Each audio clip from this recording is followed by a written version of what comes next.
Hello everybody and welcome to the Anime G.B.U, the series where I take a look at an anime series and I give you the good, the bad, and the ugly. And today, I'm talking about Pokemon. But, I'm not talking about Pokemon as a whole. God, no. I would be here for a day and a half, literally talking about Pokemon as a whole. I don't have time to sit here for an entire day and talk about Pokemon from season 1 to the current season without going insane. Also, the fact that it would take me about a year and a half maybe to upload it to YouTube till that's done. That's just be one video.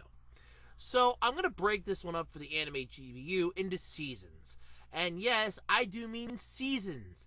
There are so many of them. Now, if there's a season, or I'm going to consider them seasons, based upon the region.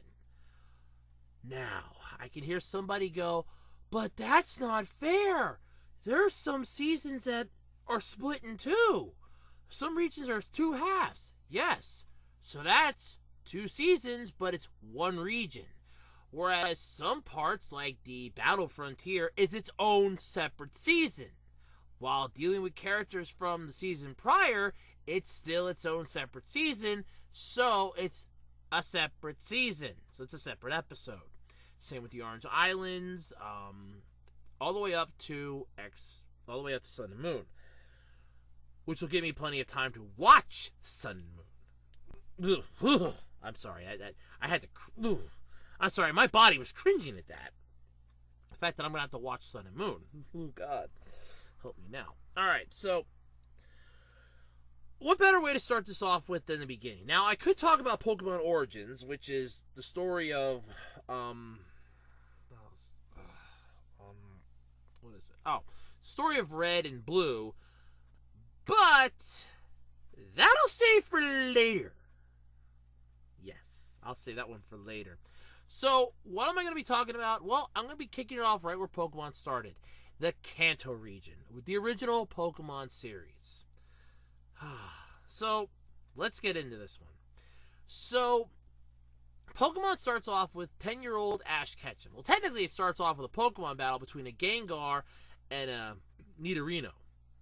Yes, the ultimate climactic battle you see at the start of every freaking Pokemon game. Or at least the ones that were created for the Game Boy Advance, the remakes, so, yeah.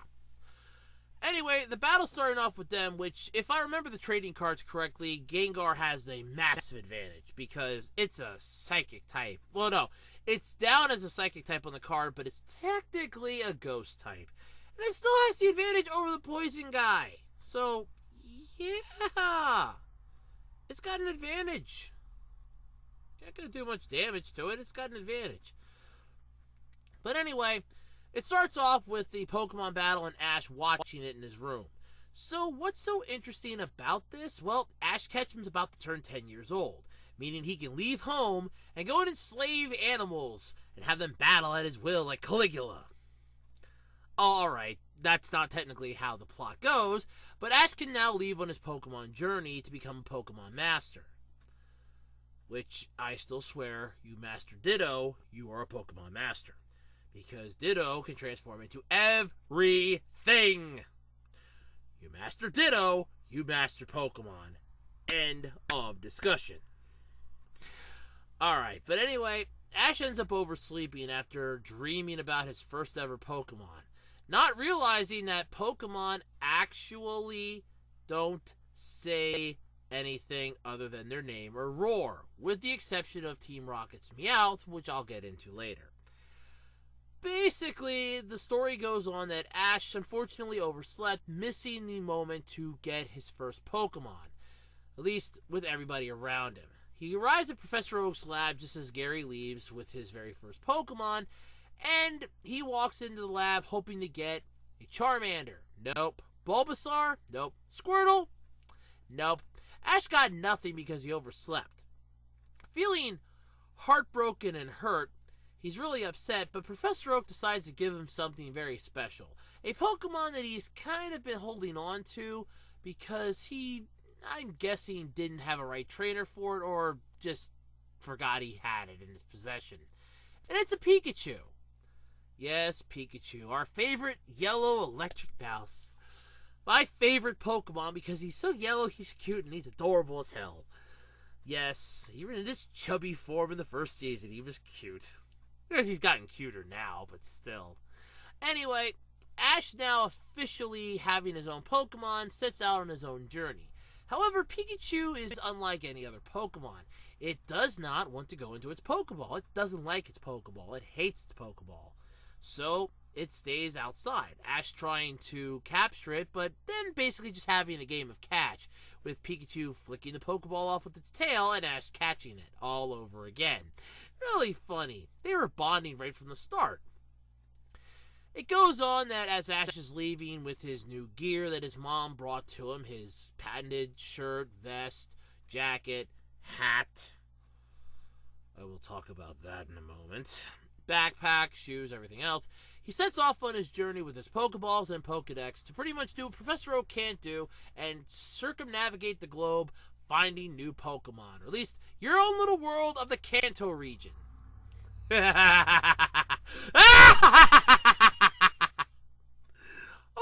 Okay, then. Ash eventually tries catching a few Pokemon. He tries catching a Pidgey and a Rattata, both of which don't work out well. He also tries catching what he thinks is something else by throwing a rock at it. Unfortunately, he pisses off a Spearow. The Spearow then basically takes it upon himself to begin attacking Ash. And this is all just episode 1. Ash ends up running into Misty, stealing her bike and trying to make an escape for it. Unfortunately, the bike gets trashed when Pikachu, finally deciding to protect Ash, uses Thunderbolt or Thundershock or one of its electric moves, I'm really not sure which one, to pretty much deep fry the Spearows into fried chicken. And that was seriously all just episode 1. One episode in, and that's all we've got. Holy shit. That was amazing. But it gets better. The series continues on as Ash continues his journey, teaming up with Misty, not liking the idea, and arriving at Brock's gym as his first gym. He ends up losing to Brock the first time, and while training with a secret mentor, who turns out to be Brock's father, he learns a way to increase Pikachu's electricity, mostly by hooking him up to a water wheel that has no water, turning it so that Pikachu gets a massive influx of electricity into its electric pouches, and that made no fucking sense even saying it now! Pokemon throwing logic out the window since 1996. Okay! it's true. So, the series continues on with more and more adventures, finding out that Misty herself is also a gym leader. However, she's the one of 4 sisters that run the Cerulean Gym. The other 3, not really wanting to give a rat's ass, just want to give Ash the badge, which is another thing I'll be talking about in a moment. The series goes on and on and on with basically badge, adventure, badge, adventure, all the way up to the final gym, where it finds out that Team Rocket, the villain group of the season, has been chasing Ash's ass because they want Pikachu because he's special. You idiots can capture Pokemon, go find a Pikachu, do what Ash did, and call it a day. It's not a legendary Pikachu. Go find an Arcanine. I bet you go find some Growliths and get some Firestones. Grow your own Arcanines. There you go. Ah, sake, idiots. Team Rocket is your bumbling buffoons, basically Jesse, James, and Meowth. The 3 nitwits are the lowest ranking members of Team Rocket. They're hated with a passion by Giovanni, their boss, and in all honesty, for damn good reason. They're incompetent. I'm really hateful to say this, but every time they were seen in the first season, at least the first few seasons anyway, they always recited their motto: to protect the world from devastation, to unite all peoples within our nation, to denounce the evils of truth and love, to extend our reach to the stars above. Jesse and James, Team Rocket, blast off at the speed of light, surrender now or prepare to fight. That was what they did. Meowth being the only Pokemon in this series that can talk, so that we have some type of interaction with humans. So we know what the hell the Pokemon are thinking, because God forbid hearing Bulbasaur, Bulbasaur, Charmander would get fucking annoying. I'm not even gonna lie. The series, or at least I like to say the series, but the season... The season finally gets into the Pokemon League, where Ash basically tries but does not succeed. There. And thus ends the first season of Pokemon, with the promise of the next season, the Orange Islands, where Ash has to go on an errand for Professor Oak, and that's where he's headed to. And dear God, I can't even stress how annoying the first season is by comparison now. Alright.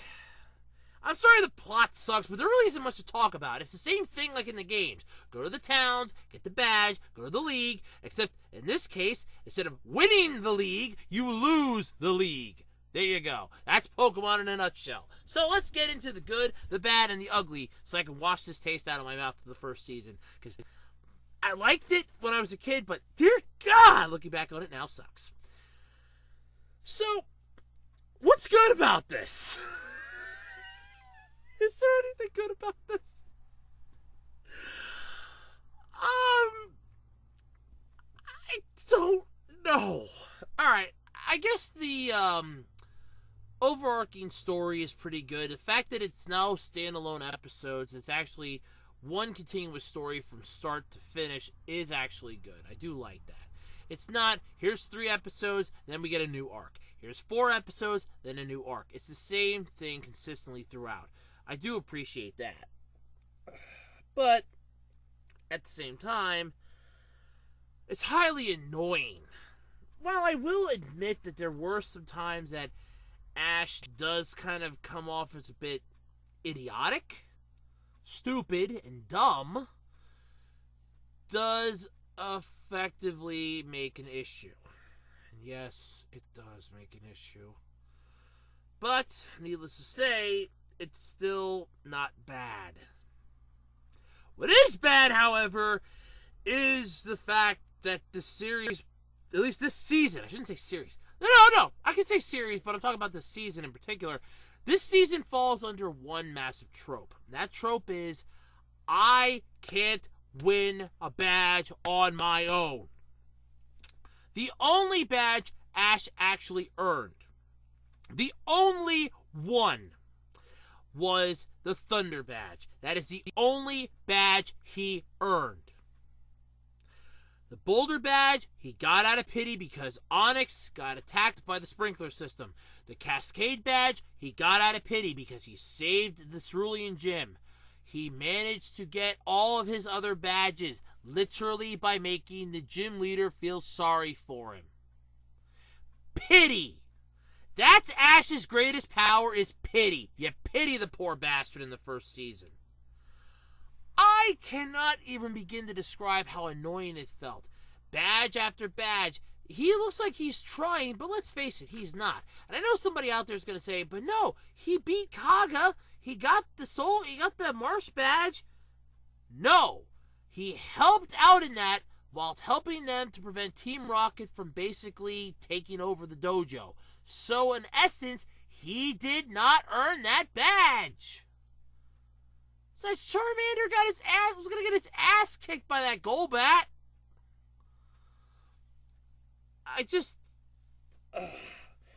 So many episodes in this first season that I could dissect with how bad they are. The SS Anne episode, the 2-parter, where it flips over and then they're stuck underwater. It was they seriously did an anime version of the Poseidon Adventure. They really had to do an anime version of the Poseidon Adventure for that. Island of the Giant Pokemon. I will admit this was a nice episode, a change up at best. But did we have to have that?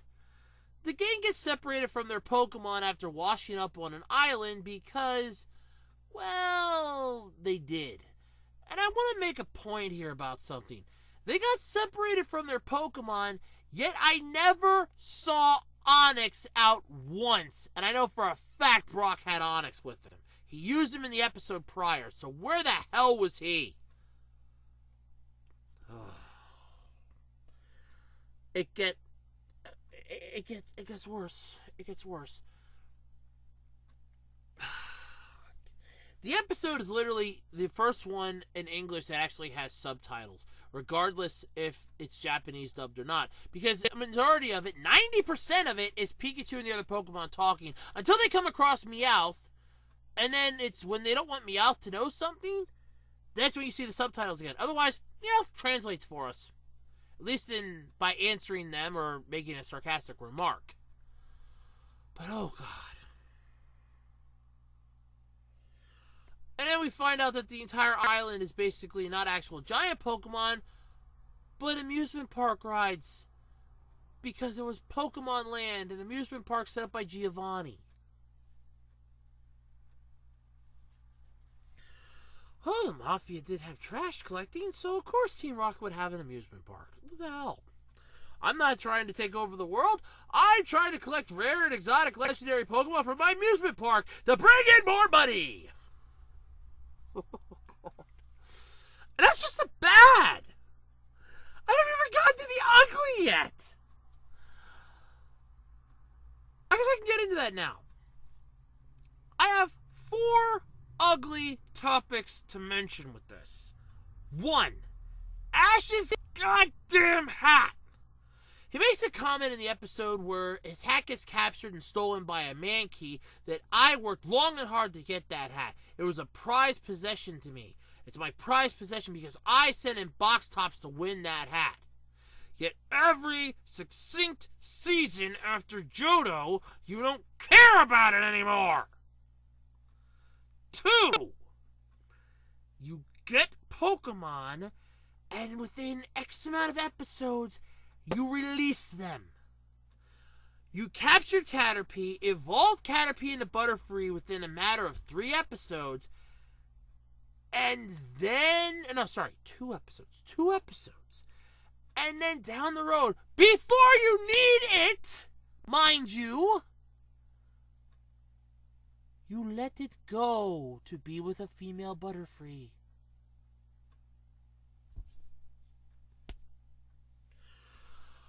Primeape? You never actually caught Haunter. Why didn't you catch Haunter? Oh,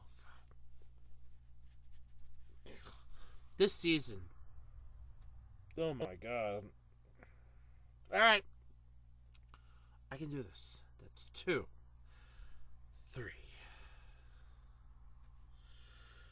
See, hats, Pokemon, 3. You don't have a clue what you're doing, yet you want to be a Pokemon master. What I don't like, and the third ugly thing about this season, is that he keeps clamoring, I'm going to be a Pokemon master, yet he doesn't know what the hell he's doing. His entire idea for how to help a Parasect, or how to help a Paras evolve into a Parasect, is to have it battle with small attacks, weak attacks from his own Pokemon.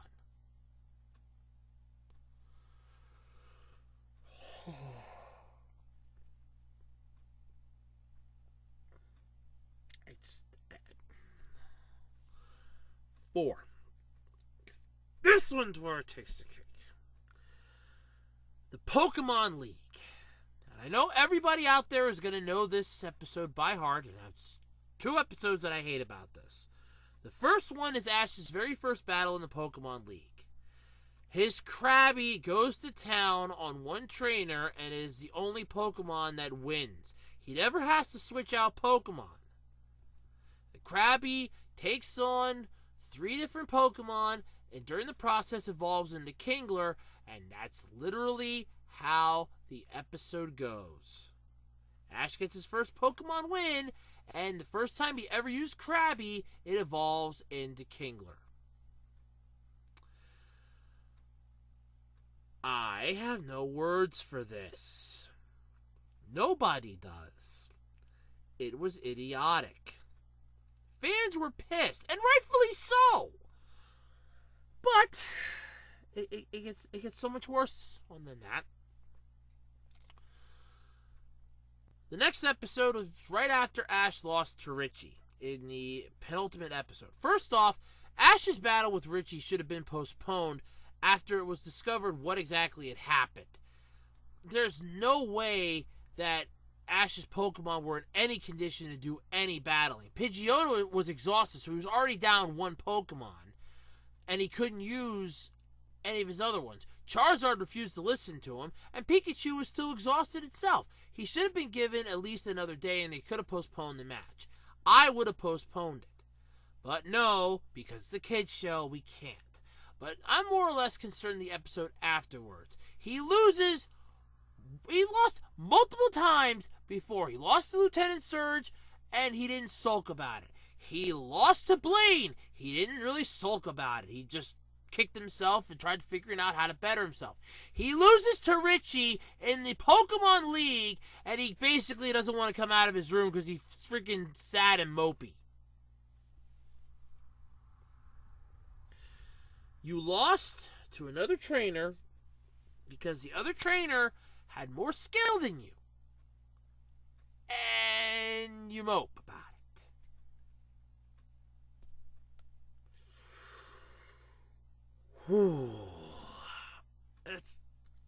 Those are the ugliest points of the first season of Pokemon. The story itself is literally cut and paste from the games, only instead of you being the nameless character, it's Ash Ketchum. He joins hands with Brock and Misty. Basically, think of Pokemon Yellow, just add Brock and Misty following along with you, and that's literally the game. Episode after episode after episode, and most of these episodes were banned. Electric Soldier Porygon. That episode is still permanently banned for good, due to the fact that there was a massive seizure that came out. You had Beauty and the Beast that got banned, then was later unbanned but heavily cut and edited down for television, basically turning an almost 20-minute anime episode into about 10 minutes. Sucked ass. There was a Tentacruel episode that got banned but then later was allowed to air. There was a Jinx episode that was banned, at least I'm pretty sure it was the first season, but that got banned itself then and was never allowed to air. There's an entire site that allows you to see this. Just type in banned Pokemon episodes in a Google search. It'll come up for you.